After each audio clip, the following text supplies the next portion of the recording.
अस्सलाम वालेकुम दोस्तों। हमजाद का पार्ट नंबर 16 शुरू हो गया है। अगर आप मेरे इस चैनल पे न्यू हैं तो मेरे चैनल को लाजमी सब्सक्राइब कर दें ताकि आने वाली हर वीडियो आप तक पहुंच सके। तुम मतलब अब चोरी करके लाए हो? मैंने आप जनाब से उलझते हुए और हैरत से सवाल किया। तो और क्या, मैं हांडी चूल्हा करूं तुम्हारे लिए? आग जलाकर चूल्हा रख कर गोश्त पका कर खिलाऊं? तुम्हें जहां करीब से मिलेगा वहीं से लाऊंगा ना, हमजाद ने जवाब दिया। इसके जवाब से मेरा खून और खोल गया। इंतहाई डिठाई और बदतमीजी से पेश आ रहा था वो मुझसे और खुद अपने लिए अदब अदाब का मुतकाजी था। जी किबला, दुरुस्त फरमाया आपने, शुक्रिया आपका। दूसरों को इखलाकियात के भाषण और खुद खाना चोरी करके लाए, क्या कहना। मैंने खुद पर काबू पाते हुए तंजिया लहजे में जवाब दिया, इखलाकियात के तुम पाबंद हो, मैं नहीं। और तुम खुद कौन से नेक हो, मुझे पता है गार में क्या क्या गुल खिलाते रहे हो। हमजाद ने फिर बदतमीजी की। मेरा पारा चढ़ गया। भाग पे इधर से, तू खुद कौन सा हाजी नमाजी है? मैंने क्या कुछ, तूने भी वही किया। तो हमजाद है मेरा बाप क्यों बन रहा है? तुम फिर गैर इखलाकी तरीके से मुझसे मुखातब हुए। अगर तुम अपनी शर्त पूरी नहीं करोगे तो मैं तुम्हारे कामों से इनकार करूंगा, फिर मत कहना। मैं उसे सख्त जवाब देने वाला था मगर मसलियत के तकाजों को सोच कर रुक गया। मुझे बहुत से काम लेने थे, इससे मैं बस मुठ्ठियां बीच कर रह गया और खामोशी से खाने में मशगूल रहा। ऐसा कहाँ होता है? ये किस किस्म का हमजाद है? इसके साथ वक्त कैसे गुजरेगा? ये तो जीना हराम किए रखेगा हमेशा मेरा। मैंने गोश्त ही बोला तो चोरी करके ले आया। वो हवाई चीजों का दस्तरखान, मुर्ग मुस्लिम पेश करना, दुनिया जहां की निमतें पेश करना, वो तमाम बातें जो कहानियों में पड़ी थी, कहानियां ही थी बस। तुम मतलब आप ये बताओ कि इस शर्त के रखने का मकसद क्या था? इखलाकियात वाली। मैं अपनी कोई भी शर्त मनवा सकता था। शर्त तय करते हुए मैंने मनवा ली, हमजाद ने कोरा जवाब दिया।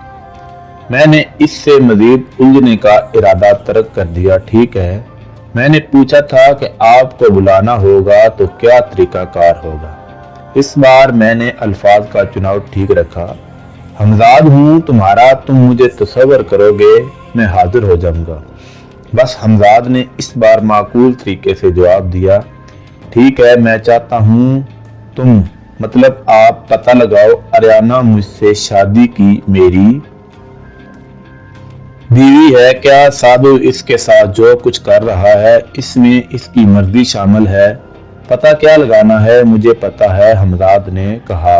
कैसे पता है? मतलब बैठे बैठे जान लिया मैंने। हैरत से पूछा। मैं हमजाद हूँ, घसियार नहीं हूँ। माना कि तुमने काबू कर लिया है मुझे, मगर इतना भी निकम्मा नहीं हूँ मैं। हमजाद ने बुरा सा मुंह बनाकर कहा, मतलब मैं निकम्मा हूँ? मुझे फिर गुस्सा आने लगा। कब कहा? तुम खुद ही मतलब निकाल रहे हो ये सब। हमजाद ने फिर मेरा खून जलाया। अच्छा भाई, गलती हो गई मुझसे, अब बता दो जो पूछा है। मैंने हाथ जोड़े। पहली बात तो अरियाना तुम्हारी बीवी कहाँ से हो गई? तुम मुसलमान हो, वो अलग मखलूक, तो ये शादी वैसे ही नहीं हो सकती। दूसरी बात, अगर शादी होती भी तो ना निकाह हुआ, ना शादी के तकाजे पूरे हुए, तो शादी कैसी? आखिरी बात, तुमने जो सवाल किया वाजिया नहीं है। साधु इसके साथ बहुत कुछ कर रहा है, तुम क्या पूछ रहे हो? हमजाद की बातों से मैं बुरी तरह तप गया। अबे क्या अजाब पा लिया मैंने 40 दिन। इतनी अजियत इसलिए की थी बर्दाश्त मैंने 7-7 घंटे धूप में जलकर। मैंने अमल मुकम्मल किया। अब हुआ है तो रोग बन गया है जान का। सीधी बात का सीधा जवाब क्यों नहीं देता भाई? मैंने पूछा, शादी जायज है या नाजायज, सही है या गलत? तू मामा क्यों बन रहा है? अरियाना के जितना पूछा है इतना जवाब दो ना। मैंने गुस्से और बेबसी के मिले जुले जज्बात से अपने दिल का गुबार निकाला। میں نے کب منت کی تھی میرا عمل کرو، مطلب تمہارا تھا میرا نہیں۔ میں تمہارا خیر خواہ ہوں، میرا فرض ہے تمہاری رہنمائی اور اپنا طرز تقادب ٹھیک کرو۔ تم پھر اخلاقیات کا دامن ہاتھ سے چھوڑ رہے ہو، حمزاد نے منہ بناتے ہوئے کہا۔ بھائی مطلب آپ اپنی اخلاقیات اپنے پاس رکھیں، مجھے صرف اتنا بتا دے آریانہ کی مرضی شامل ہے جو سادھو کر رہا ہے اس میں؟ میں وہی پوچھ رہا ہوں، کس کام میں سادھو آریانہ کو بلی بنا دیتا ہے، اس کو قابو کرنے کا منتر پڑھ رہا ہے، کالی مائی کا جاپ کرتا ہے، کھاتا پیتا سوتا جاگتا ہے، تم کس بات کا پوچھ رہے ہو؟ واضح کرو۔ حمزاد نے میرا خون جلانے کا سلسلہ جاری رکھا۔ میں نے اپنے بال نوچ لیے۔ ابے مجھے اس کے کھانے پینے پوٹی کرنے سے کیا لینا دینا؟ میں آریانہ کا پوچھ رہا ہوں، جو حرکتیں کرتا ہے سادھو اس میں اس کی مرضی ہے یا نہیں؟ میں نے بے بسی سے وضاحت کی۔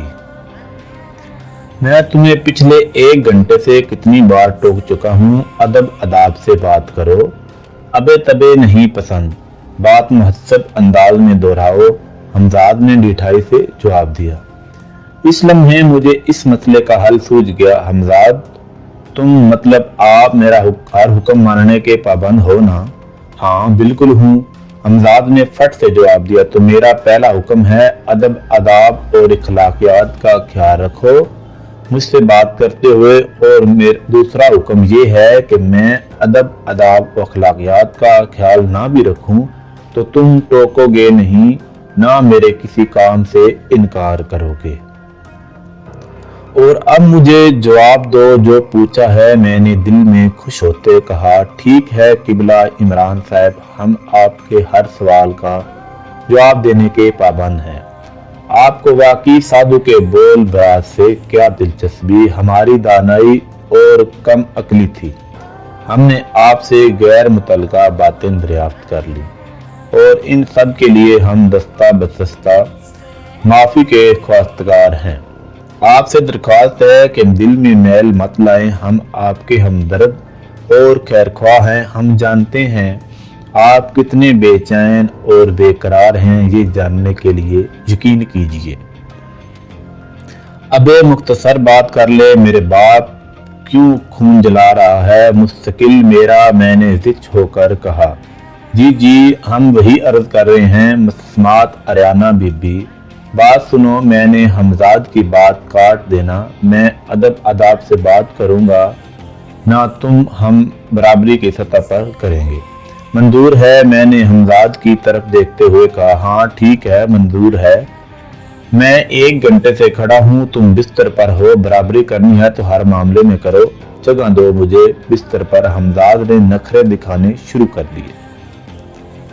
میں نے جواب دینے کے بجائے چپ چاپ ٹانگیں سمیٹ لی، اور وہ خبیث میرے ساتھ بستر پر آ کر بیٹھ۔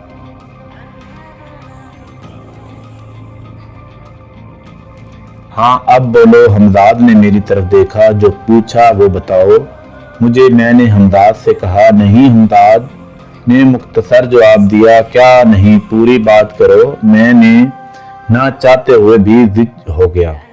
جب میں پوری بات کرتا ہوں تو کہتے ہو مختصر بات کرو، مامے نہ بنو۔ مختصر بات کرتا ہوں تو کہتے ہو تفصیل سے بتاؤں۔